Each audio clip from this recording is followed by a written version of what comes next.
Hello there and welcome to the Spice Chef's Kitchen. I am David Rees-Price and today I would like to prepare and cook for you pork curry with coconut. This is from the more substantial suppers section of my recipe book, Spice Up Your Life.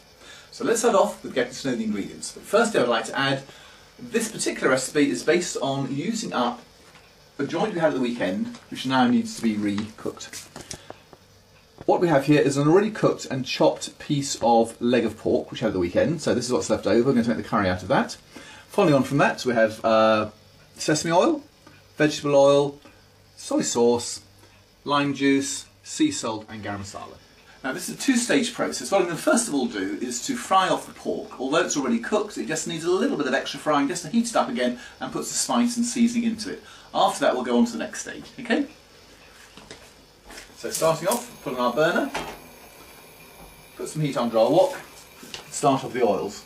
A little bit, approximately 2 tablespoonfuls of vegetable oil, a small drop of sesame oil, so let this heat up for about half. Right. Starting off with, we have our pork, we're going to pop in there, and with a spoon, just gently stir it around, just so that we coat it in the oil, like so, okay? And so it is already cooked, so it just helps the cooking process again, just to heat it up a little bit. Doing that, following on, it's garam masala. Approximately a tablespoon of garam masala, stick it over there, like so, make sure it's evenly spread. A drop of sesame oil, approximately a dessert spoon of that. Again, work it in, work it in, work it in.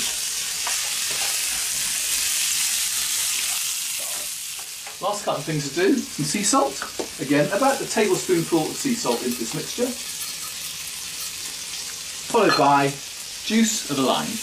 Lime which I squeezed earlier on, in we go there. Nice sizzling sound as it goes in.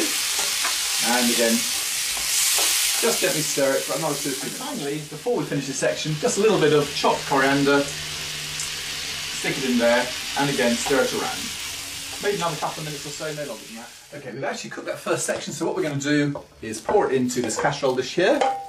That's right, did in there. Straight out our wok. Just evenly distributed around the bottom there. So now it's time to move on to part 2, which is preparing vegetables. And let's just run through what we have here. Firstly, we have 2 chopped onions. Moving on, we have chopped garlic, chopped ginger and chopped chilli. Later we have the vegetables we're going to use, which is green Caspian pepper, red Caspian pepper, chopped courgette and chopped celery. Approximately 5 tablespoonfuls of peas, half a tin, 400 gram tin of chopped tomatoes, some garam masala, some cherry tomatoes which I happen to have lying around and need to be used, so we're going to use those today, some chopped coriander, some close cut mushrooms, a little bit of sugar, a 400 gram tin of coconut milk, and this some stock which we've left over from last weekend. Now we are going to prepare and fry off the vegetables. Again, approximately 2 tablespoonfuls of vegetable oil, turn on the gas heat so in our wok. Again, a dash, approximately 1 dessert spoonful of sesame oil. Sesame oil really does impart a beautiful, beautiful, rich, nutty flavour to any stew you have to use it for. Now in we put the onions. The onions have now had about 5 minutes. You can see they're sizzling away in the pan quite happily. So we're now going to put in our ginger, our garlic and our red pepper. There we are, stir them all in. Stir them around the pan like so. There we go.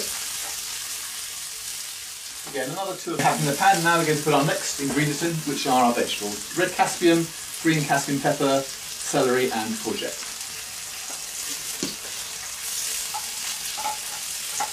Gently stir them in.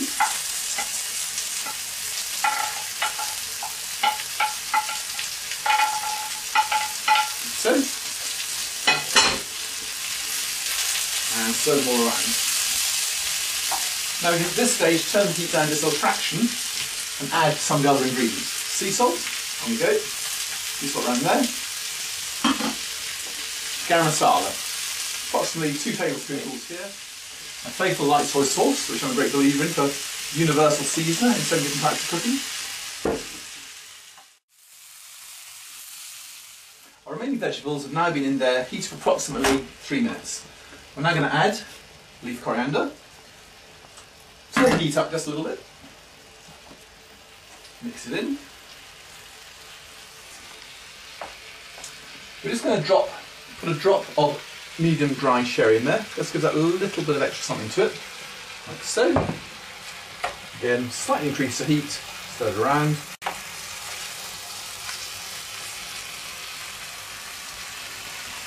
And now we can add our cherry tomatoes. So,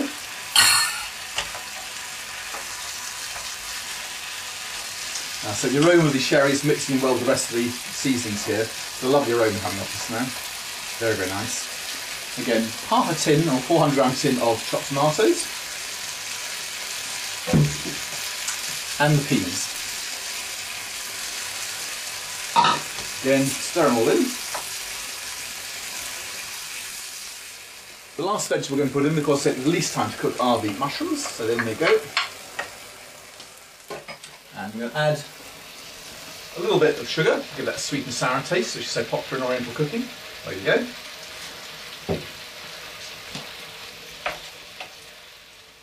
And finally, as our vegetables here are ready to join the pork in the casserole dish, one of the last ingredients we're going to add is some coconut milk. Here we have the contents of a 400 gram tin of coconut milk. And again, give it a good old... We're now ready to transfer the vegetable mix over to our casserole dish, which has now been moved over here. So, very carefully, going to pour it in like so. There you go.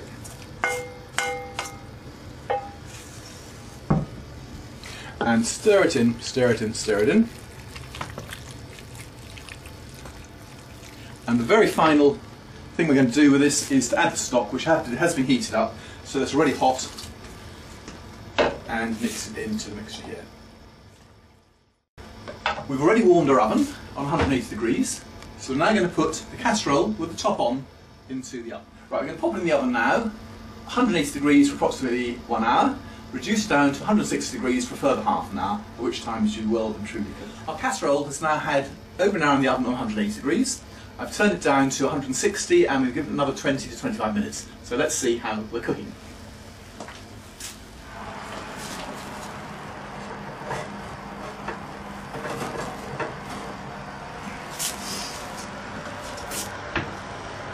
Okay, proof of the pudding and all that sort of thing. Well, there we are. I think it's going to pass muster. One, well, I believe will be a very, very pleasant midweek coconut curry made from Sunday leftover joint. Enjoy.